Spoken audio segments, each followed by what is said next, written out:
In the long and complex alliance between the United States and Great Britain during World War II, few relationships were as important or as fragile as the one between President Franklin Roosevelt and Prime Minister Winston Churchill. Together, they shaped grand strategy, forged combined commands, and directed the largest coalition war effort in history. But behind the scenes, beneath speeches of unity and public demonstrations of friendship, there existed one American general who made Churchill profoundly uncomfortable. Not because the man was reckless, not because he was incompetent, and not because he was disloyal. Churchill feared him because he could not control him. This man was General George C. Marshall, the U.S. Army Chief of Staff, the architect of American global strategy, and the one officer Roosevelt trusted above all others. Churchill admired Marshall. He respected him. He feared him. Not fear in the sense of danger, but fear in the sense that Marshall could change the direction of the war in ways Churchill could not stop. And Marshall almost did.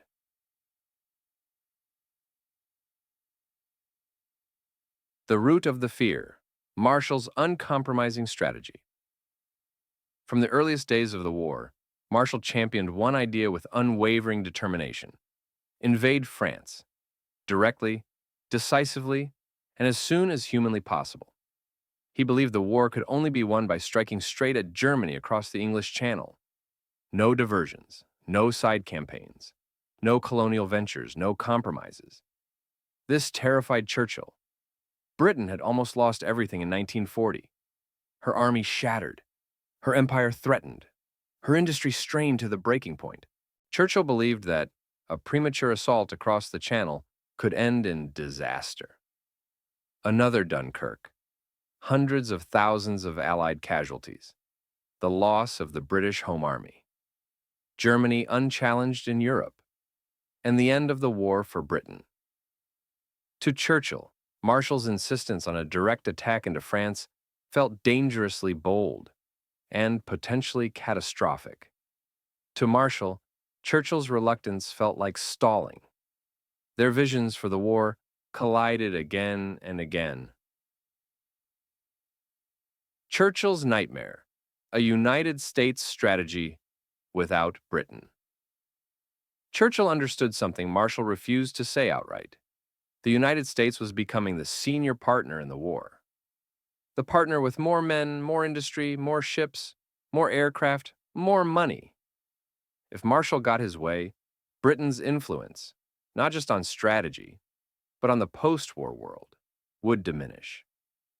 Churchill feared a future in which the United States dictated policy without consulting the British. And Marshall was one of the few Americans with the authority and the confidence to push for such independence. Marshall did not worship historical ties. He did not defer to British experience.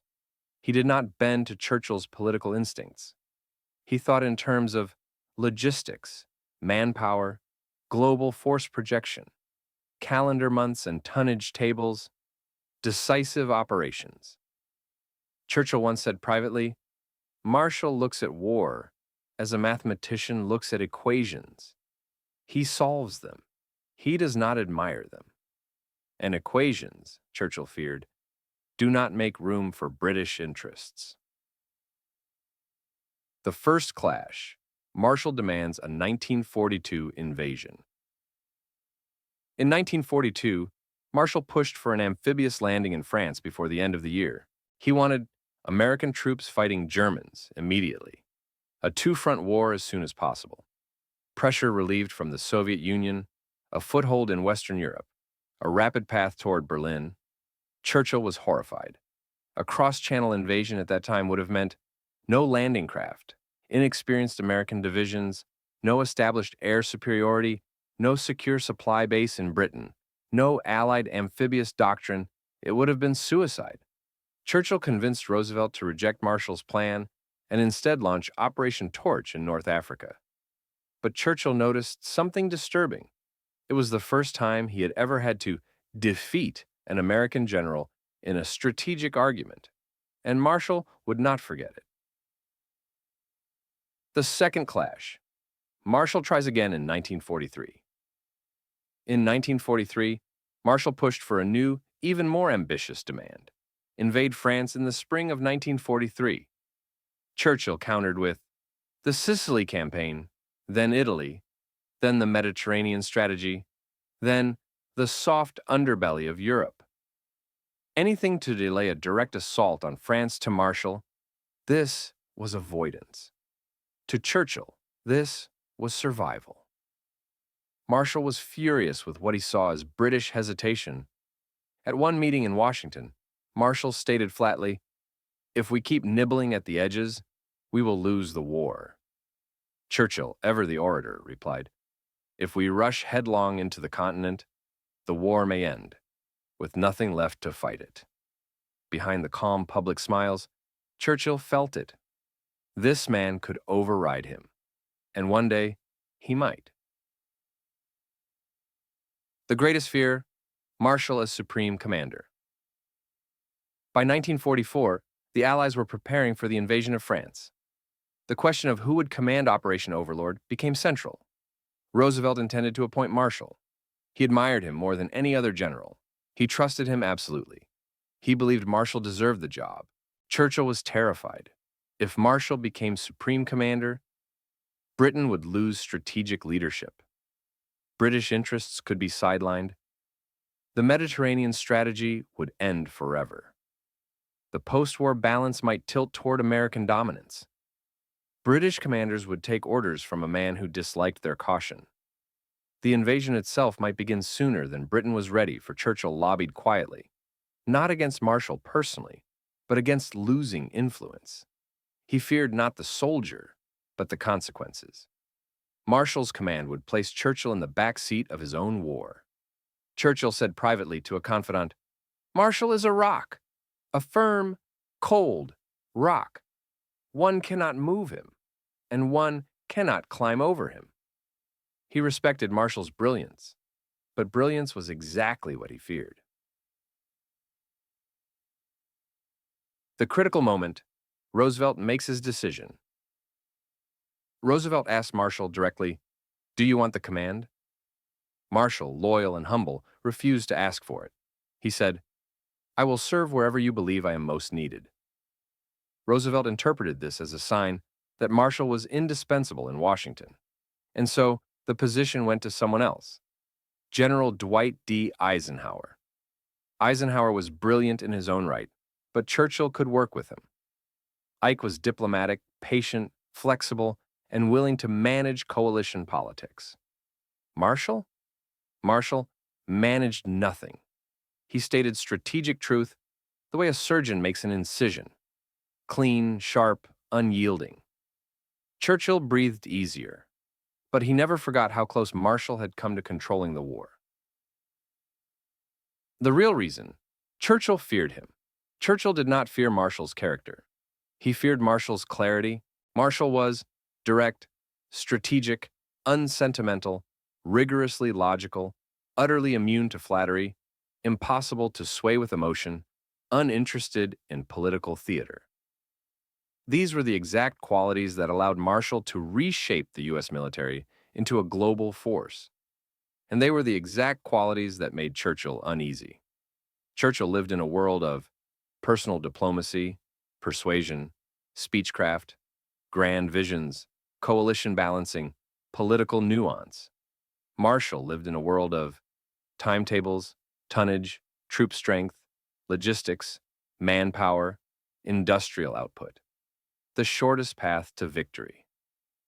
They were opposites in almost every way. Together they won the war. But Churchill never forgot that Marshall was the one American general he could not move with words, emotion, or politics.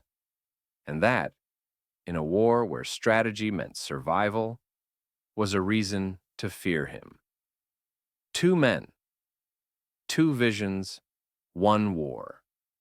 The alliance between the United States and Britain was described as the special relationship.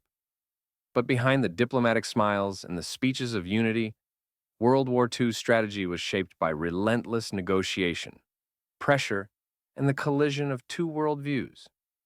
No collision was sharper than the one between Winston Churchill and General George C. Marshall. Churchill saw the war as a vast global chessboard, with political, imperial, and psychological angles. Marshall saw it as a series of objectives to be achieved with the simplest, most direct application of force and resources. Churchill believed in the complex, the indirect, the imaginative. Marshall believed in the straight line to Berlin, and neither man was willing to yield easily. The source of tension, Marshall's influence over Roosevelt. Churchill understood something early in the war that shaped every one of his decisions. Roosevelt trusted Marshall more than any military figure alive. Roosevelt admired Churchill, yes. He enjoyed their friendship, the stories, the late-night discussions, the shared purpose. But Roosevelt relied on Marshall. Marshall was, calm, unmovable, direct, organized, brilliant, reliable, immune to panic or flattery. He rarely raised his voice. He never dramatized situations. He never asked for credit. Roosevelt once said privately, "When Marshall speaks, I know I am hearing the truth without varnish, without fear." This was exactly why Churchill feared him, because Churchill could persuade Roosevelt. He could inspire him. He could nudge him, soften him, shift him. But Marshall? Marshall told Roosevelt what must happen, not what could happen. And Roosevelt listened. This gave Marshall enormous leverage. Leverage that could tilt Allied strategy away from Churchill's vision. The Mediterranean versus France, a strategic battle of wills. If there was one issue around which all Anglo-American tension revolved, it was the question, where should the Allies strike Germany? Churchill pressed for North Africa, Sicily, Italy, the Balkans, the Eastern Mediterranean, the so-called soft underbelly of Europe. His goals were strategic and political. Stretch German forces thin. Knock Italy out of the war. Protect British imperial interests. Weaken German grip on Southeast Europe. Block Soviet expansion. A thought Churchill had quietly even in 43. Avoid a catastrophic cross-channel failure. Marshall saw all this as distraction. He believed France was the only battlefield that mattered. Every ship sent to the Mediterranean was a ship not going to Britain. Every division sent to Italy delayed Overlord. Every side campaign drained Allied resources. The war must be won by cutting into the heart of Germany. Marshall once said, "The war will not be won at the periphery. It will be won in Germany." Churchill found this dangerously simplistic. Marshall found Churchill's caution dangerously slow. Their conflict was not personal. It was philosophical. American frustration grows. Marshall sees British stalling. To American commanders, Britain seemed overly cautious, still traumatized by Dunkirk, and unwilling to take decisive action. To British commanders, Americans seemed inexperienced, too confident in untested forces, blind to the consequences of a failed invasion. Marshall became increasingly convinced that Churchill's Mediterranean projects were designed to tie down American resources and delay a return to France. He was right, but Churchill had his reasons. Britain had survived a near-death experience. Churchill believed a premature attack on France could destroy everything his nation had left. Marshall believed Churchill's fear was becoming strategic paralysis. The two men were heading toward a point of open conflict. The Washington Conferences, Marshall takes the offensive. At the 1942 and 1943 conferences in Washington, Marshall confronted Churchill directly. He pressed relentlessly for a date for the invasion of France, not eventually, not when opportunity arises, not once conditions permit, but a date on the calendar. Churchill resisted. He spoke of the Italian front, the strategic value of Sicily, the threat of Vichy France, the logistical limitations of Britain, the importance of controlling the Mediterranean. Marshall, unmoved, replied, "History will not judge us by the number of coastlines we land on." Churchill countered, "History will judge us by what we risk, not merely what we desire." Roosevelt watched silently, understanding the stakes. Every disagreement was not just about strategy, but about global influence, the future of Europe, and control of the Allied war effort. Churchill left some of these meetings drained, exhausted, deeply unsettled. This American general was not like the others. He was not someone Churchill could charm, not someone he could overwhelm with rhetoric, not someone dazzled by Britain's history. Marshall simply calculated what was necessary and stated it. The Persian Corridor Argument, a battle of minds. One of the most telling confrontations came in 1943 when Churchill argued to expand operations in the eastern Mediterranean and bolster support routes to the Soviet Union through Iran and Iraq. Marshall dismantled the proposal in minutes. He pointed out the logistical impossibilities, the lack of sufficient shipping, minimal strategic effect on Germany, the dilution of Allied strength, the absence of a clear, decisive objective. He concluded, every effort that does not lead to the destruction of the German army inside Germany lengthens the war. Churchill had no adequate counter-argument. He later confided to his private secretary, Marshall is the hardest man I have ever had to deal with. There is no give in him. None.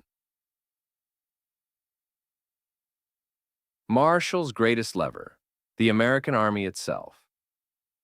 By 1943, the United States had transformed its military on a scale the world had never seen. Marshall oversaw the expansion from 190,000 men to over 8 million, the creation of 100 divisions, the largest air force on Earth, vast amphibious forces, global logistics chains, the Lend-Lease system, strategic planning staffs across the world. Churchill understood this transformation better than most Americans did. He realized the center of gravity in the alliance was shifting permanently toward Marshall and the United States. If Marshall wanted an invasion in France, it would eventually happen. If Marshall wanted U.S. troops in the Pacific, they would go.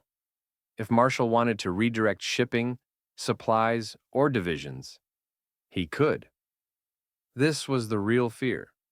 Marshall's influence was not personal. It was structural, institutional, inevitable.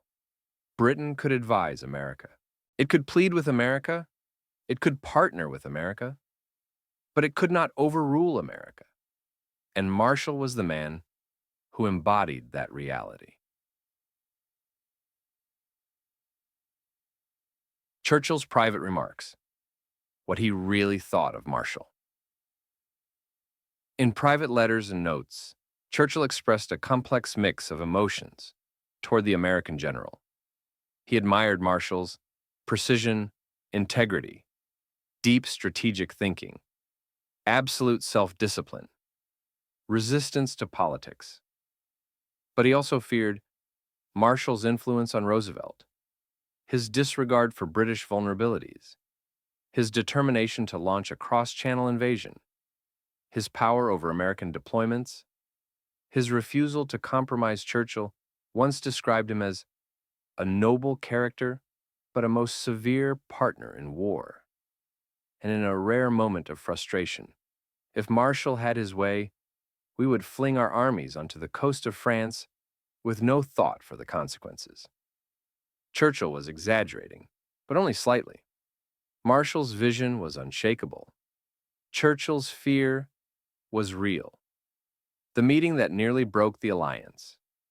By late 1943, the central strategic question of the entire war came down to a single decision.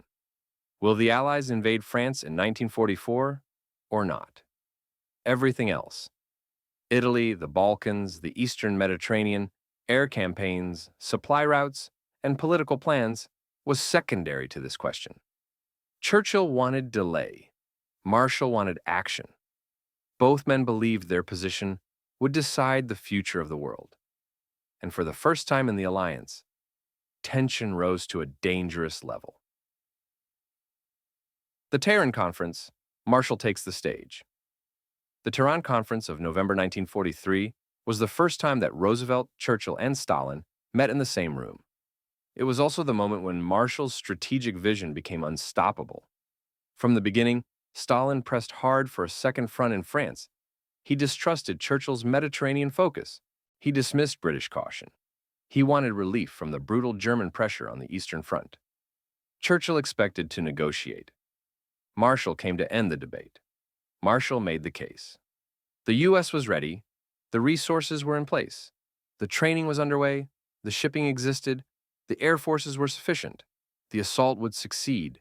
Delay would cost Allied lives. He laid out charts and tables with a clarity that impressed even Stalin. Roosevelt sided immediately with Marshall. Stalin endorsed the plan enthusiastically. Churchill suddenly found himself isolated. He was the only man in the room arguing against the invasion that both superpowers demanded. For Churchill, this was the moment he realized Marshall wasn't just an American general. He was the architect of a new Allied strategy that Britain could not stop, and Churchill feared this deeply. Churchill's last argument, the broad front idea. Churchill, cornered but not defeated, shifted to a new line of argument. We must strike Germany where she is weak, not where she is strongest. He proposed Balkan operations, pushing through Yugoslavia, opening the Danube, connecting with Soviet forces in southeastern Europe, operations in the Aegean and eastern Mediterranean, exploiting German shortages in the south. His underlying motives were political as well as military. Protect British influence in the eastern Mediterranean, limit Soviet expansion into the Balkans, keep British prestige high after the war, avoid a risky cross-channel disaster. Marshall rejected everything instantly. He responded not with emotion but with cold, calculated logic. The direct route is the only route. Every division you place in the Balkans is a division not striking at the heart of Germany. It was the bluntness of a man who had no interest in empire, influence, or the post-war map. Churchill felt the ground shifting beneath him. This is conquers as the decision is made, and Marshall wins. Roosevelt ended the debate with finality. We will invade France in 1944. The decision was made. The largest amphibious operation in human history would proceed. Marshall had triumphed. His vision would shape the rest of the war. Churchill felt relief that the decision was made at last, but also anxiety. He had lost the strategic argument in the most decisive meeting of the entire war, and he had lost it to one man, General George C. Marshall. Winston Churchill writes to his staff, a very rare confession. Churchill returned from Tehran exhausted and reflective. In a private note to his military staff, he wrote, Marshall is a man of immense power. He moves the president with the same ease that a man moves his arm. We must tread carefully. Another entry from his private files. Marshall is the brains of the American war, and the Americans are becoming the war. These were not the words of a man who disliked Marshall. They were the words of a man who understood the danger of losing ground in a partnership where one side was rising and the other was struggling to keep pace. The near miss when Marshall almost became supreme commander. After Tehran, Overlord required a commander. Roosevelt wanted Marshall. The U.S. military expected Marshall. Marshall himself was prepared to serve, if asked. Churchill was acutely aware of what this meant. A direct invasion under Marshall's control. British generals subordinate to Marshall. Britain's wartime strategy dominated by American decisions. British imperial priorities sidelined. Post-war Europe shaped by U.S. military power. A shift in global leadership impossible to reverse. Churchill could not oppose Marshall openly. It would be a diplomatic disaster, so he worked subtly, quietly, carefully. He emphasized coalition unity. He praised Marshall publicly. He hinted without saying it that Marshall was indispensable in Washington. He encouraged Roosevelt to consider whether removing Marshall from the Joint Staff would damage American coordination. Roosevelt listened, and ultimately, the appointment went to Dwight Eisenhower. A relieved Churchill told his secretary, Eisenhower is a man we can work with. He did not say the same of Marshall.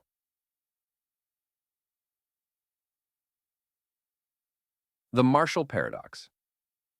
He wanted the job, but refused to ask. Marshall never lobbied for command. He never asked for authority. He refused to place himself above the country's needs. Roosevelt later admitted, if Marshall had asked for it, even once, the job would have been his. Churchill understood this, and it heightened his respect and his fear. Marshall's discipline made him more powerful, not less. Churchill's worst fear: the United States would dominate the post-war world. Churchill was a man of the empire. He viewed the war not just as a struggle for victory, but as a struggle for the future shape of civilization. He once said privately, "The Americans want to win the war. I want to win the peace." Marshall wanted Germany crushed as efficiently as possible. Churchill wanted Europe shaped in a way that preserved British influence and balanced Soviet power. Marshall saw British concerns as secondary. Churchill saw Marshall's focus as dangerously narrow. Their visions were incompatible, and Churchill realized that in the new world emerging from the war, the Marshall vision would win. The result: two men who never stopped respecting each other. Churchill feared Marshall politically, strategically, and historically.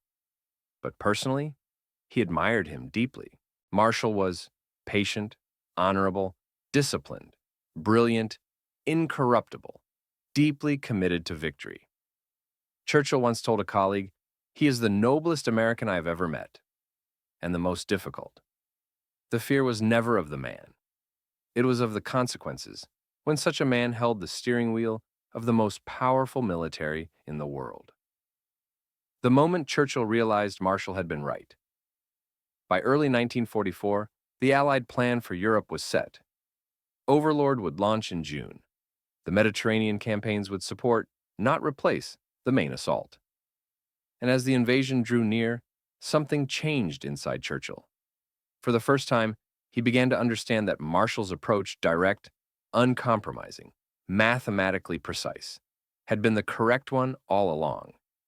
Years later, Churchill admitted privately, "Had we followed Marshall in 42, disaster. But in 44, his was the true path." This was as close as Churchill ever came to publicly acknowledging that Marshall's strategic clarity had saved the Western alliance from drifting into endless peripheral campaigns. But the real revelation came on June 6, 1944. D-Day. The strategy becomes reality.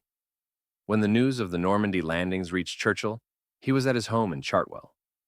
He received the first reports in silence.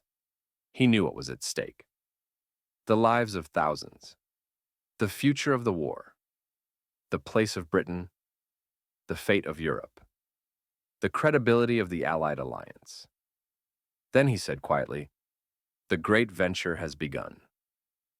5 years later, in a moment of rare vulnerability, Churchill was asked what he felt in that moment.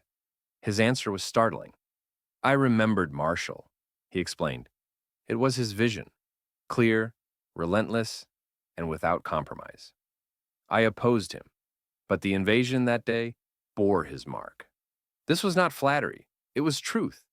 Without Marshall's pressure, Overlord would have been delayed, potentially until 1945, and the world today might look very different. Cut the aftermath. The United States rises. Britain transforms. As Allied troops pushed deeper into France, Marshall's doctrine of the broad front dominated strategy. Churchill preferred bold thrusts, bold gambles, Napoleonic strokes. Marshall insisted on steady pressure, coordinated advances, overwhelming logistics, continuous supply lines, massive force concentration. The United States had become the primary architect of Allied strategy. Churchill recognized this with a mixture of admiration and sadness. He once said after the war, "Marshall was the organizer of victory, and victory bore the American face." Marshall represented the new world that was emerging, a world where Britain would no longer lead, but would partner. Not command, but collaborate. Not dominate, but endure. And Churchill accepted this reality, because Marshall had earned it. Marshall after the war, the greatest American statesman. After Wu, Marshall did something almost unheard of for a man of his achievements. He refused glory, he refused memoir deals, refused political campaigns, refused to inflate his legacy. Instead, he continued to serve. He rebuilt Europe with the Marshall Plan. He reshaped global alliances. He became Secretary of State. He received the Nobel Peace Prize. Churchill admired him not just as a general, but as a statesman. He once said of Marshall, "His was a life devoted to the service of civilization itself." Churchill's final word. Marshall Churchill rarely admitted fear. He rarely admitted uncertainty. He rarely admitted that others had outmatched him strategically. But with Marshall, there was no rivalry, only respect wrapped in unease. In 1953, during a private dinner, Churchill was asked directly, "Was there any American commander you found truly formidable?" Churchill paused, lifted his glass, and answered, "Marshall. He was the only one I could not move." Then he added, "And in the end, I was glad of it." This single sentence summarizes the entire relationship. Churchill feared Marshall because Marshall could not be influenced. Churchill feared Marshall because Marshall's logic was ironclad. Churchill feared Marshall because Marshall shaped American strategy more profoundly than Churchill shaped Britain's. And Churchill feared Marshall because Marshall's clarity revealed a truth Churchill wanted to avoid. The fate of the war no longer rested in British hands. And yet, in the end, this was the very thing that guaranteed victory. The final picture. Two men who saved the alliance. Marshall and Churchill were opposites. The stoic strategist, the emotional statesman, the engineer of victory, the poet of war. They clashed again and again. They frustrated each other. They feared the consequences of the other's decisions. But together they shaped the Allied path to victory. And the Western world, as it exists today, is a product of their combined wills. Marshall's relentless precision and Churchill's unbreakable spirit. In the end, the general Churchill feared most was the one he trusted most to win the war. And he was right.